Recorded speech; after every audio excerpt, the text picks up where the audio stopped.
Welcome to Transformative Principal, where I help you stop putting out fires and start leading. I am your host, Jethro Jones. You can follow me on Twitter at Jethro Jones.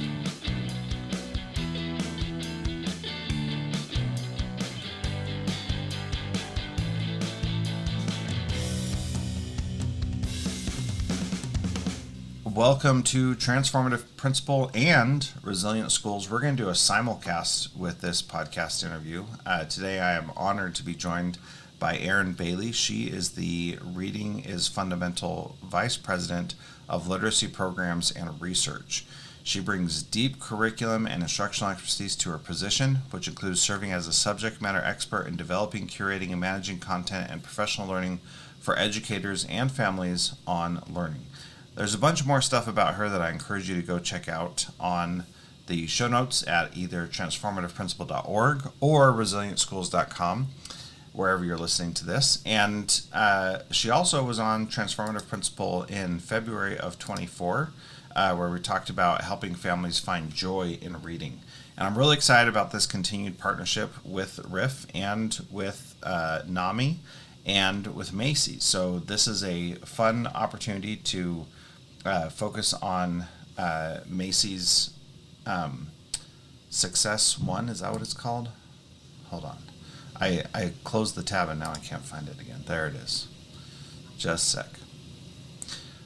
All right. So this is, we're grateful to Macy's for supporting RIF and NAMI in this Mission Everyone, which is a social commitment focused on creating a brighter future. And so now through September 14th, if you go buy something at Macy's and you round up, then a donation will be made to RIF and NAMI to help give literacy and mental health resources to kids all across the country. So we're excited about that. And they've been doing this for 22 years now, partnering with RIF. So anything you want to add there, Erin? We're just grateful for the continued partnership with Macy's. Through all of the work that we've done with Macy's, we've been able to create engaging content, be able to provide turnkey solutions, and impact children's reading in some of the lowest income communities across the country. Yeah, thank you. And we're excited about that. If you want to learn more about that, go to macys.com/purpose. Today, however, we're going to talk about a bunch of things around literacy. If you've been following along, first we did an interview or conversation with Barb Solish and Erin Bailey on their own, and then I interviewed Barb, and now I'm interviewing Erin. Those are all linked in the show notes as well, so you can go check out those other episodes, and they're all out now, so you can go listen to them. And one of the things that we talked about just a little tiny bit before was how important it is for building connections and using reading books to help with that. Erin, do you want to talk a little bit about that, building connections by reading with people?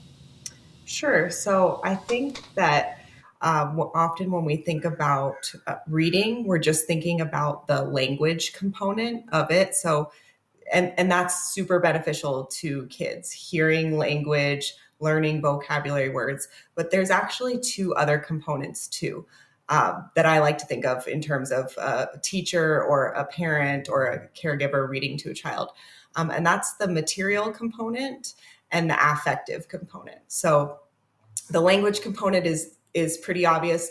The material component or the physical component includes proximity, special time with your child. If you're reading to an infant or a toddler, in addition to hearing that language, they're also seeing your lips move. That's a very material aspect of reading. And we talked a little bit about sitting side by side with a child while reading, and I love that. You can also sit face to face with a child, especially a very young child, when you're reading to them, and that way they can see your lips moving. That's how they're going to learn how to move their own lips to pronounce those words and make that connection between speech and print. So that's the material component.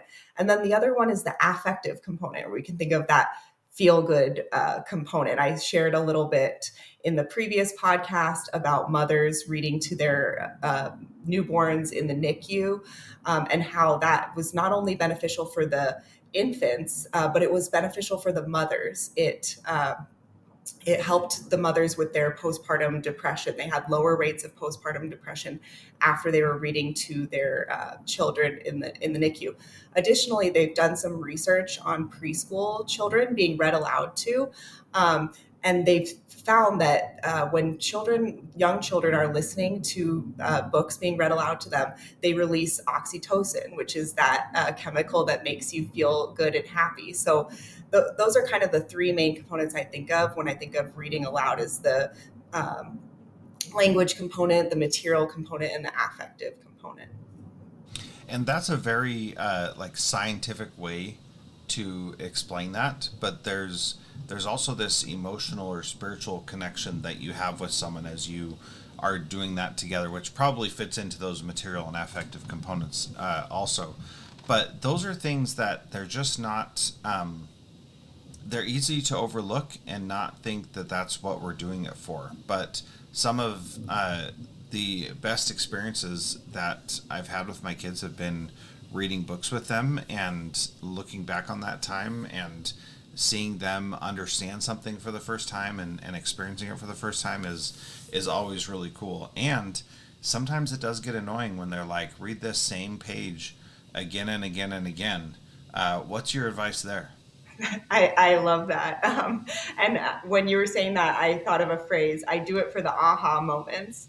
I think Mm-hmm. that's what you were describing as those kind of light Yeah. bulb moments when your kids light up. And I used to say that to myself when I was a teacher: I do it for the aha moments. But your question about, uh, can you repeat the question? I'm so Yeah, sorry. no problem. That's okay. No problem. When the kid is like, "Hey, let's read the same thing over and over and over again," and I know we're talking to schools here, but your own kids do that, and sometimes your school kids may do that too. But sometimes that gets a little annoying to read the same page or the same book a million times. It can feel annoying, or if you're one of those people that feel like I need to get to the end, that can Yes. you don't get that sense of closure. But that's great for kids development too. So I'll kind of paint a picture of what it looks like in my own household. So I have a newborn, a 22-month-old, and a 4.5-year-old, and our current favorite that we read every day is How Loud is a Lion. So you have the toddler, as I described before, he'll sit across from me while we're reading, so he can see my mouth and my facial expressions while we're reading. We have the newborn kind of doing his tummy time to the side, but he's also listening and soaking it all in. And then my daughter might be out playing, but we're reading and it's a repetitive text. So the text goes, something, monkeys are this and chimpanzees are that, but how loud is a lion? Shh, listen. And so my son, who's only 22 months old, he's looking at me and he will actually go, shh, before I even get there. So even though we read this book every day, there's a predictability to it, and he's catching on to those patterns, and it's so beautiful to see. And meanwhile, my daughter, who I mentioned is 4.5, she might be in the other room. She's heard the book so many times. She's reciting in the other room, chimpanzees are this and gorillas are that, but how loud is a lion? And then everyone's going, shh, listen. So again, it's not just the language development, which is obviously there. It's the material, it's the feel goods, it's coming together as a family, even if we're not all in the same room together to do something. So I think you can make it exciting, change it up if you're getting bored of reading the same book over and over again. But really, to follow a child's lead in the beginning is important, even if they're flipping back to the pages again and again, because they're developing those book handling skills and that joy of reading. Yeah, the joy of reading is so important, as you've talked about numerous times. So, one of the things that is facing us right now is this idea of screen time. I mean, that's been an issue for a while. People have been talking about that, and um, it seems that there has been a decrease in people reading out loud because of screen time. What would you add to that discussion? Yes, so it's something I've been looking at recently. There was a study that came out that's been cited in a few places. It was by HarperCollins UK, and they found that fewer than half of Gen Z parents call reading fun. Only 41% report reading to their children ages 4 and under, and only 36% read with their children ages 5 to 7 on a regular basis. So that whole scenario that I'm a millennial parent myself. So that whole scenario that I just described of my two sons and my daughter reading as a family in the morning, it seems that that is not happening for the majority of Gen Z. And the conclusion, at least from the articles that I've read, is that Gen Z parents don't find reading as fun. Well, they say that in the survey. They don't describe reading as fun. And the conclusions that they're drawing is that screens play a role in that. They find screens and doing things on screens more engaging and more fun. And resultingly, children find screens more engaging and fun too. And it's because of what's made available to them. Well, yeah, screens are more fun because they are dopamine machines and they give you plenty of quick positive feedback no matter what you're doing. So I totally get that.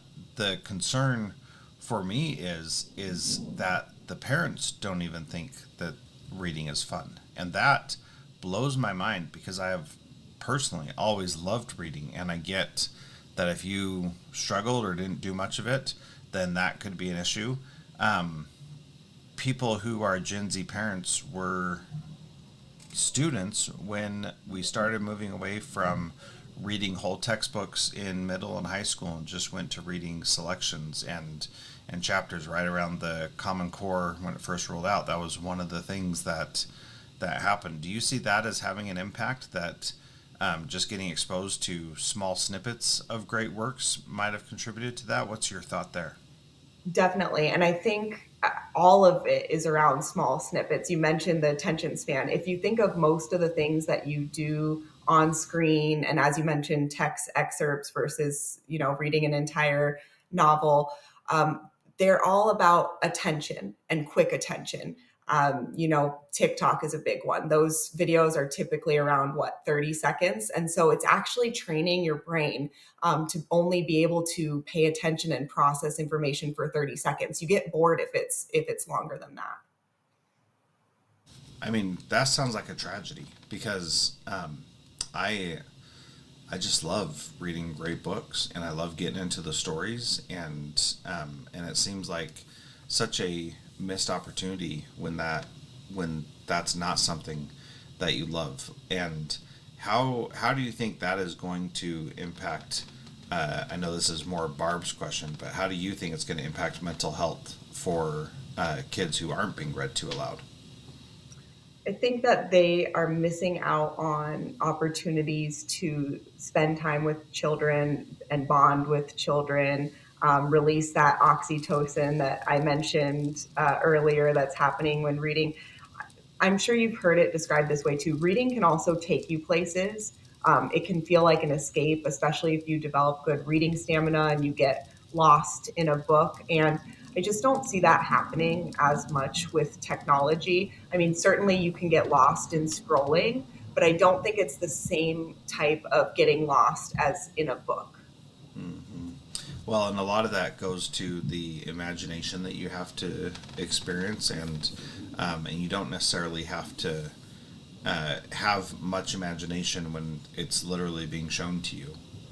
That's a difference in how we ingest information now. So thinking about that perspective and what that looks like, what would you say schools need to do to to help with this situation? I think that as much as possible, family education seems important here. And you can meet the families where they're at. I've even played around with the idea of, if Gen Z parents, families are into TikTok, why not create a 30-second TikTok video about the importance of reading aloud and reading with your children? And it can even be a little snippet of here, modeling. Here's how to do it. Take some of the pressure off. Make it look less intimidating than maybe it seems, and maybe spark joy for them to want to read to their children. So that's one way. Family education, schools can support that. As much as possible, having great teachers that can model reading aloud. I see a lot of schools cut back on read aloud time. There's so much to fit into a school day. And teachers feel like they need to teach reading skills. And I think that we forget that part of acquiring literacy is being read to, hearing good reading modeled, hearing teachers do think alouds to show this is how the character feels on this page, and here's the clues from either the pictures or the words that I'm using to understand the character's feelings. Here's the meaning that I'm making with this text. If that's not modeled, and parents and families can do this too. Teachers do it all the time when they're reading aloud. But if that's not explicitly modeled for a child, they're not always going to develop that on their own. And then reading does become just a skill. It's just reading the words off the page, and there's not as much depth and meaning to it. Yeah, and that's so tragic because that's a powerful thing. As an English teacher, uh, did I actually got an audiobook sometimes, and sometimes read it myself, and sometimes did popcorn reading and had the kids read and things like that. And sometimes we did all kinds of things, but reading aloud was an important part of what I did as a teacher. But then when I became a principal, that was around that Common Core era, and when that first came out, and that was not seen as valuable in the professional development, in the trainings, in the explicit direction from organizations about reading. It was not seen as important, and I missed it on the one hand, and on the other hand, I was like, okay, I can see where we really should be focusing on the skills, and they can do this stuff at home. So I've gone back and forth on this one. I don't know exactly what the perfect balance is, but I think that's something that a teacher in her classroom should have the ability to say, this is what I'm feeling good about and comfortable with. So with that, and this idea that parents are not reading to their kids, what how much of your efforts are going to be expanded to helping parents find the joy in reading again? And because as far as I understand, a lot of your folks has been helping kids find joy in reading, but is this going to expand to more parent outreach and more family education? Absolutely. So currently we have a couple different programs that we have parent guides for.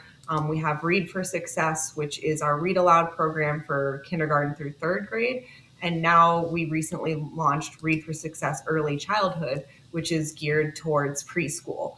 So preschool teachers, librarians, and their families.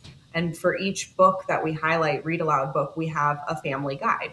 The guide will tell you a little bit about the book, the author and the illustrator, and then it will actually give you steps for what to do before, during, and after reading. So something that you can use to spark your child's interest or build prior knowledge before you start reading together, and then a question or two that you can ask them throughout the reading, and then some reflection questions that they can ask at the end of the reading. And then in addition to that, on our guides, we have extension activities, which are related to the book. They're low to no resource activities. All of our guides we design so that they're accessible for families. We write them in a language that's not too jargony like a teacher would use, but something very family friendly. And we also have a lot of our guides translated into different languages. And what I love about the language part is you might be thinking, well, if a family can't read a book written in English at home, their child's not going to benefit as much. But that's actually not true, because a lot of the skills from read alouds actually transfer very well between different languages. And of course, those material and affective components, those are not language dependent. So those always transfer well. But even if you're reading a book in Spanish, if you're engaging in a dialogue with your child, if you're pointing to the words, as you read, if you're modeling what you're thinking about, how the characters are acting and feeling in that book, all of these will translate to English. So they're building skills. It might be in another language such as Spanish, but they'll be able to do that in English when they get into the classroom. Yeah. So, along those same lines, a lot of our kids are exposed to, and parents certainly are exposed to AI and other technological advancements. And so, we live in a very text-heavy world. And even though you can talk uh, to the AI and go into voice mode, there's also a lot of vocabulary that is, if you don't know the vocabulary, then it becomes much more difficult to express yourself and get the AI to do what you want it to do. Do you think that it's worse to be illiterate now than it was before because we're in such a text heavy world? And what does that mean for the urgency for teaching literacy? That's a great question. I can honestly see this either way because, on the one hand, you mentioned audiobooks. Um, Audiobooks are very helpful, especially now they have like textbooks and audiobooks for someone who, say, has dyslexia, very smart individual. Maybe they're in a college course and they just can't keep up with the reading, but that allows them to access the materials. Similarly, with like AI prompting, being able to use a voice to text is helpful with writing. And then, of course, you see those kind of like AI predictors or Grammarly or things where, um, it kind of corrects your spelling or corrects your grammar as you go. And hopefully, there's a learned process there where you see it corrected enough times that your brain kind of learns it. And I did this actually when I moved to Hong Kong and I was teaching in Hong Kong. They use British English and British spelling there, and I thought, oh, I'm teaching kindergarten, so I need to learn British spelling. So I actually switched my phone to British English, Hmm. and every time, for example, I texted the word color, it would change it to COLOUR, and sure enough, I learned how to spell the word color the British English way just by repetition and seeing it that way.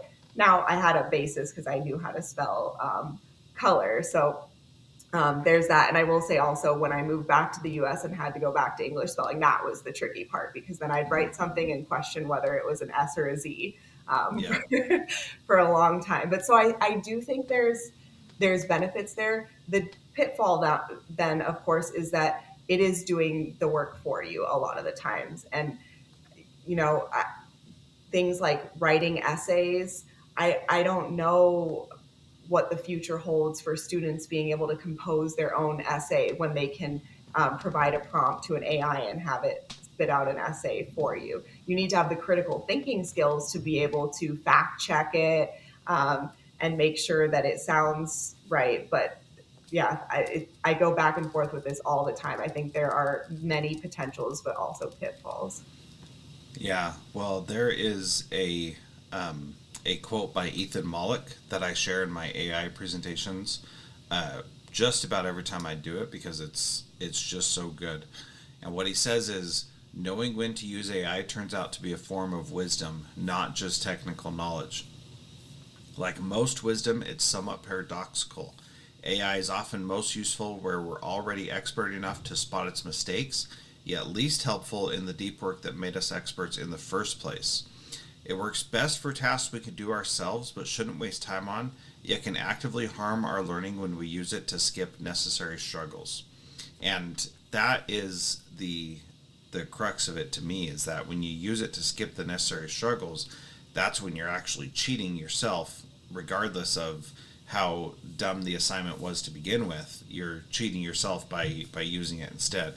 And then he finishes, and perhaps most importantly, wisdom means knowing that these patterns will keep shifting as AI capabilities evolve and as more research comes in, requiring us to keep questioning our assumptions about where it helps and where it hinders.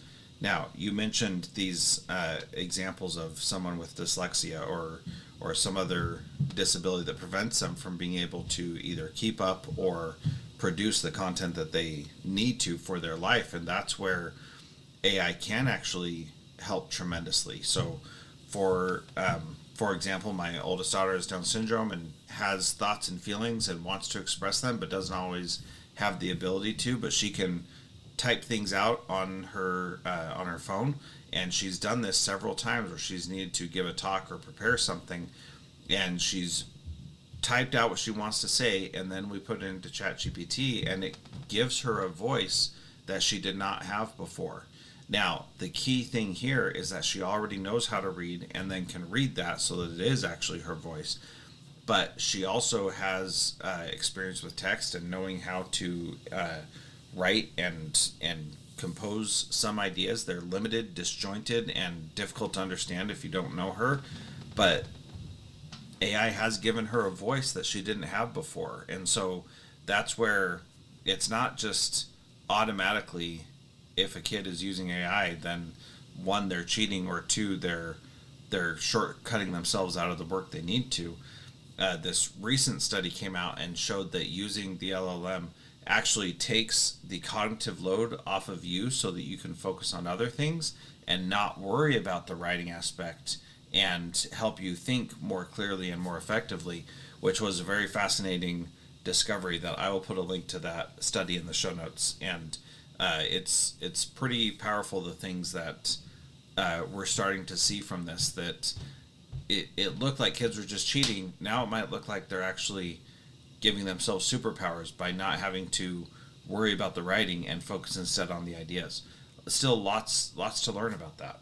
Yeah, yeah. And I think something that you just sparked for me is I'm sure you've heard of like Bloom's taxonomy before, and I know there's like lots of variations for it. But if AI are able to take over those lower levels of Bloom's taxonomy, perhaps it increases our mental capacity to be able to reach higher levels, like being able to think critically and creatively. So the term for this paper is cognitive debt, and and that is that's the thing you want to look for. So if you're listening and you're like, what is this? What is this thing Jethro's talking about? It's cognitive debt. But actually read the study, because the people who are reporting on it are actually, I think, being very disingenuous with what they're saying. I've kind of been on a roll today criticizing media, but they're basically saying that it makes you dumb, and that's not what I got from reading it myself. So I would encourage people to check that out. So anyway, there's some stuff about that. Anything else you want to say about that? AI, technology, illiteracy, literacy? I think what we will find, and you've pointed to some great studies, the research is happening right now, and it's a lot of times difficult for research to keep up with what's actually happening in the now. And you know this because you've done a little bit of research yourself. Research is often actually behind what is currently happening, and there are a lot of reasons for that: institutional reasons, funding reasons, but just to know that the research is happening right now, but the technology is evolving quicker than the research is able to keep up with it. So a lot to be unknown there. Yeah, and a lot of things to still figure out. And so we don't have all the answers. And guess what? That is okay. So we can we can still move forward, still do the things we know that are effective. Um, so the as we close out here, this has been a great conversation. You mentioned a book in the last one with Barb called "How to Talk to Your Amygdala" or "How to Train Your Amygdala." Yeah, how to train What your is amygdala. "How to Train Your Amygdala"? Thank you. So you've got some resources for that, and this is one of those things where Barb and I talked a lot about the idea that teachers should not be therapists, and they should not be counselors. They are teachers. And so, talking about teaching about your brain, about mental health issues, and not thinking automatically that you need to become a teacher or a therapist. Talk about this book, How to Train Your Amygdala, and what that means, and how people can use that, and your resource for that also that's in the show Yes. notes.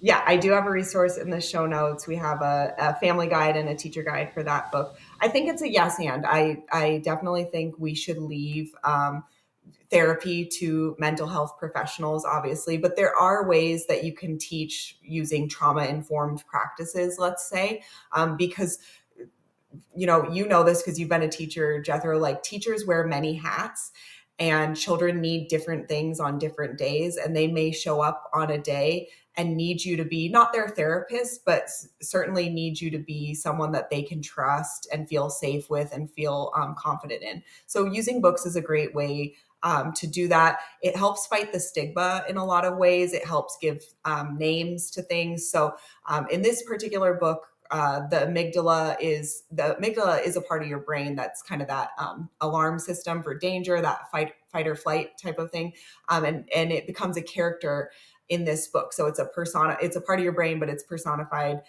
into a character for this book. And through it, children learn how they can understand their bodies, practice their impulse control, support their self-regulation, and all of these things are great skills to have in the classroom, because things are going to happen every day in the classroom. Let's say you went and tried to grab the blue marker and somebody else grabbed it before you, and now you're kind of waiting there. You can't color your sky because your marker is there. Having some self-regulation strategies, some calm down strategies are great for those types of situations that happen every day in the classroom and then transfer into life as adults.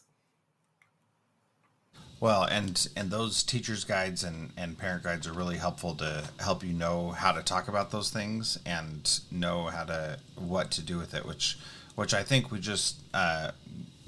definitely benefit from having other resources to help with that. And we do need to be talking about this. What Barb was saying is that mental health education is health education, and that it needs to be part of that process. And it's okay to talk about it and teach about it, and when you do talk about it, then it makes it easier to talk about later when you are struggling, and that's really the whole point. So I want to thank you again, Erin, for being part of this, and thank Macy's for helping raise money for literacy and mental health support for kids. And once again, you go to Macy's.com/purpose to learn more about that. But if you go shopping at Macy's, make sure you round up. And Erin, thank you so much for being part of Transformative Principal and Resilient Schools today. Thanks, Jethro. Great to be here again.